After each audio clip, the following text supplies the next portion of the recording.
All of you. आज हम लोग पढ़ने वाले हैं अपवाह वेग व विद्युत धारा में संबंध। और ये जो टॉपिक आपके पास आएगा, इसके जो रिजल्ट होगा उसके आधार पे आपको उदाहरण संख्या 5.2 और बुक का आंकिक प्रश्न न्यूमेरिकल प्रॉब्लम 5.7 ये दो चीजें आपको सॉल्व करनी है। साथ ही इस टॉपिक के जो पीडीएफ नोट्स हैं वो ऑलरेडी आपके पास जो वीडियो है उसके डिस्क्रिप्शन में एक लिंक गिवन है, आप उस लिंक पे जाके इसके पीडीएफ नोट्स डाउनलोड कर सकते हैं। और ये दोनों क्वेश्चन ऑलरेडी मेरे यूट्यूब चैनल पे अपलोडेड हैं, तो आप इस चैप्टर के प्लेलिस्ट में जाएं और ये दोनों क्वेश्चन सॉल्व करें आपके पास। अब ध्यान दो बेटा, हम क्या पढ़ेंगे? अपवाह वेग व विद्युत धारा में संबंध। हमने अपवाह वेग के बारे में कुछ बातें पहले पढ़ी थी और विद्युत धारा के लिए हमने कुछ बातें पढ़ी है। अब इनको आपस में रिलेट करेंगे तो इनके मध्य एक सूत्र आएगा, I बराबर कितना NEAVD, और हमें ये सूत्र क्या करना है? उत्पत्ति करना है, व्युत्पत्ति करनी है। तो किस प्रकार से इस सूत्र को उत्पन्न किया जाएगा वो ध्यान से समझना। कंसेप्ट अच्छा है, समझ में आता है इजीली आप लोगों को। हमने क्या किया, माना एक बेलनाकार चालक जिसकी लंबाई L तथा अनुप्रस्थ काट क्षेत्रफल कितना है? A है, का आयतन V बराबर AL होगा। ध्यान दो बच्चा, हमने क्या किया, एक लिया चालक बेलन। अरे क्या लिया? चालक बेलन। इस चालक बेलन की लंबाई कितनी मान ली? L। लंबाई कितनी मानी? L। इसका अनुप्रस्थ काट क्षेत्रफल ये कितना मान लिया? A। अरे अनुप्रस्थ काट क्षेत्रफल कितना? A। यदि आप किसी के क्षेत्रफल व लंबाई को गुणा करते हो तो उसका क्या प्राप्त होगा? आयतन। तो हमने बोल दिया कि इसका आयतन कितना होगा, क्षेत्रफल कितना है A और लंबाई कितनी है L, इनका गुणा है, तो ये इसका क्या कहलाएगा? आयतन कहलाएगा। इसके साथ हमने एक चीज और मानी कि इसके एकांक आयतन में मुक्त इलेक्ट्रॉनों की संख्या। क्या माना? माना एकांक आयतन में मुक्त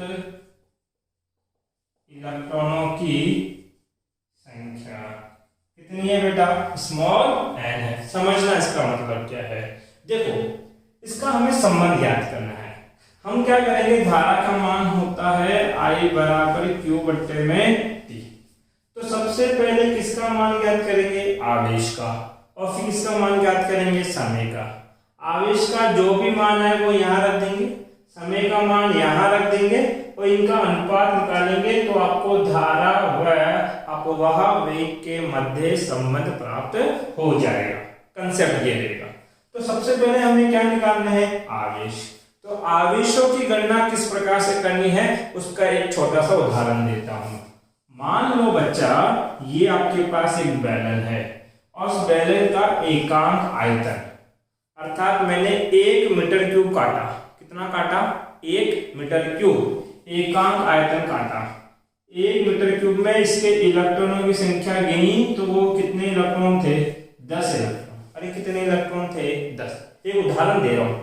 फिर मैंने बोला कि ये इसके पूरे इलेक्ट्रॉनों की संख्या थोड़ी है, नहीं, इसके एकांक आयतन में कितने इलेक्ट्रॉन आते हैं? 10 इलेक्ट्रॉन आते हैं। फिर मैंने कहा कि इस पूरे का आयतन है 20 मीटर क्यूब। अरे कितना आयतन है? 20 मीटर क्यूब। अब आपको पता है कि 1 मीटर क्यूब में 10 इलेक्ट्रॉन आते हैं, तो बताओ 20 मीटर क्यूब में कितने इलेक्ट्रॉन आएंगे? सर 1 का पता है और 20 का पूछ रहे हो तो गुणा कर दो। तो 20 गुणा 10 इलेक्ट्रॉन बराबर कितना? 200 इलेक्ट्रॉन। अर्थात इस पूरे बेलन के अंदर कितने इलेक्ट्रॉन होंगे? 200 इलेक्ट्रॉन। अब मुझे बताओ, आपने इसके इलेक्ट्रॉनों की संख्या कुल कितने हैं वो ज्ञात करने के लिए क्या किया?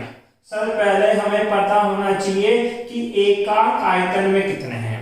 तो ये तो हमने मान लिया ना कि इस बेलन के एकांक आयतन में मुक्त इलेक्ट्रॉनों की संख्या कितनी है, स्मॉल एन। ठीक है सर, ये हमें पता है। फिर सर हमें पता होना चाहिए इस पूरे का आयतन कितना है। जैसे आपने यहाँ बताया कितना है 20 मीटर क्यूब, ऐसे हमें इस पूरे बेलन का आयतन पता होना चाहिए। तो सर पूरे बेलन का आयतन भी पता है, कितना है AL। अरे पूरे बेलन का आयतन कितना है AL आपके पास है। फिर क्या किया, यदि कुल कितने मुक्त इलेक्ट्रॉन हैं उनकी संख्या चाहिए तो आपके एकांक में कितने हैं 10 इलेक्ट्रॉन, पूरा आयतन कितना है 20, इनको क्या कर दोगे गुणा। तो क्या बोले, बेलन के या चालक के, बोलो चालक के कुल इलेक्ट्रॉनों की या कुल मुक्त इलेक्ट्रॉनों की संख्या, जिसको हम लोग कैपिटल एन से दर्शाएंगे, वो कितनी होगी। इकाई आयतन में कितने हैं स्मॉल एन, गुणा कुल में कितने हैं बेटा, आयतन कितना है AL। तो ये आई चालक के कुल मुक्त इलेक्ट्रॉनों की संख्या। अब बताओ, आपने आवेशों के क्वांटिक क्रम का नियम पढ़ा है पाठ संख्या 1 में। किसके नियम से, आवेशों के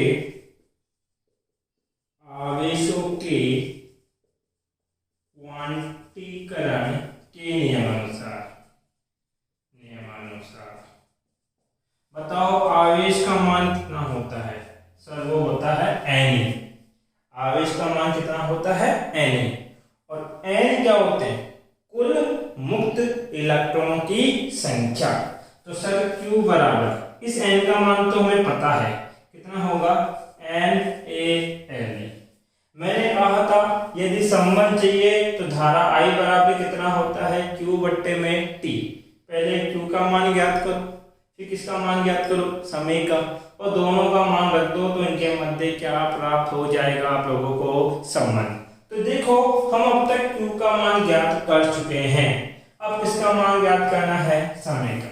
एक छोटा सा बेटा एक्सपेरिमेंट मुझे आप लोग दोगे। मान लो इस चालक को मैंने इस बैटरी से जोड़ दिया, ऐसा मान लो, तो बताओ यहाँ क्या होगा, धनावेश, यहाँ क्या होगा, ऋणावेश।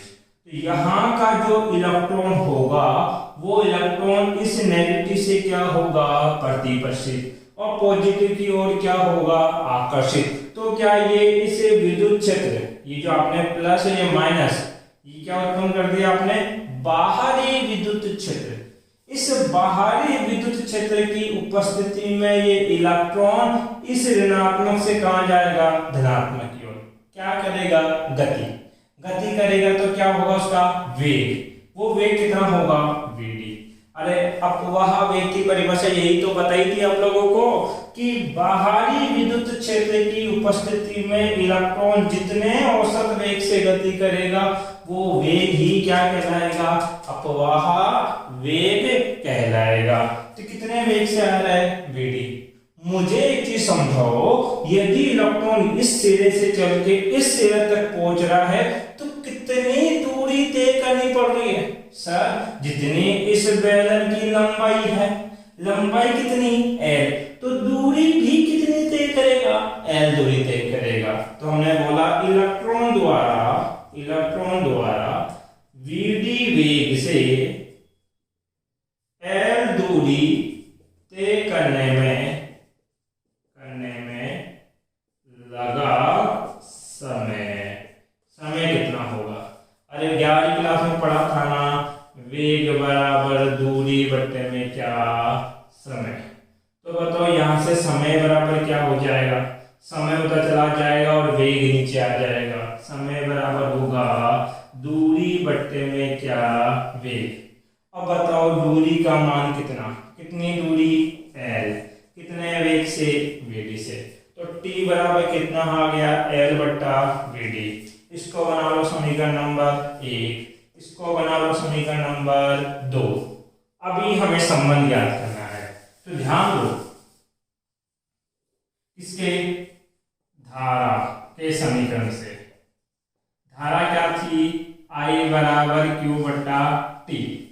तो क्या करना, समीकरण 1 व 2 का मान, 1 व 2 का मान रखने पर, अरे किस किस का मान रख रहा हूं, समीकरण और 1 और 2 का। तो बताओ I बराबर कितना Q। अरे Q को क्या लिख सकते हैं आपके पास, NaLe, NaLe बट्टे में T, और T को क्या लिख सकते हैं, L बट्टे में Vd। L बट्टे में जो भी आएगा वो कहाँ चला जाएगा, ऊपर, बट्टे के नीचे बट्टा, बट्टा ऊपर जाता है बेटा, L से L कैंसिल। I बराबर कितना, NeAVd। ये इनके मध्य क्या आ गया बेटा, संबंध। अब संबंध बोला जाए तो संबंध हम बताते हैं कि समानुपाती है कि व्युत्क्रम कर्मानुपाती है। तो क्या बोलेंगे बालक, I समानुपाती है किसके, अपवाह वेग के। तो हमारा हेडिंग क्या था, अपवाह वेग व विद्युत धारा में क्या ज्ञात करना था, संबंध। ये तो पहला संबंध है। इसके अलावा 2 संबंध और ज्ञात करेंगे। तो एक बार यहां तक आप वीडियो को पॉज करके या तो स्क्रीनशॉट ले लो या कॉपी में नोट कर लो, फिर इसका सेकंड संबंध समझाता हूं बेटा।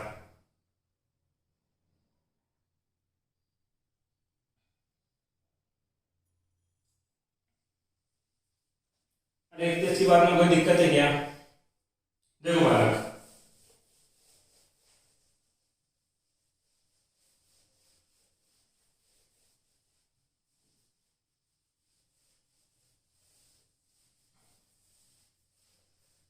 पहला संबंध पढ़ा हमने अपवाह वेग व विद्युत धारा में संबंध, ये तो पहला पढ़ा।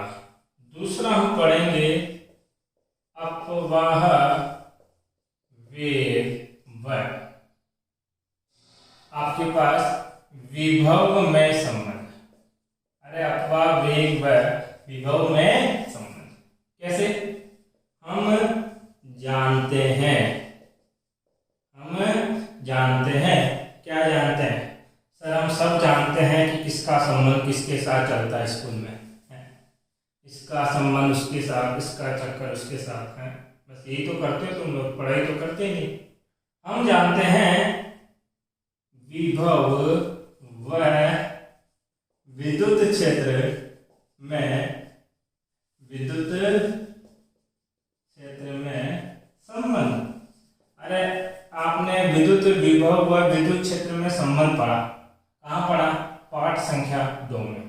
क्या पढ़ा आपने सर, आपने पढ़ा था V = ED।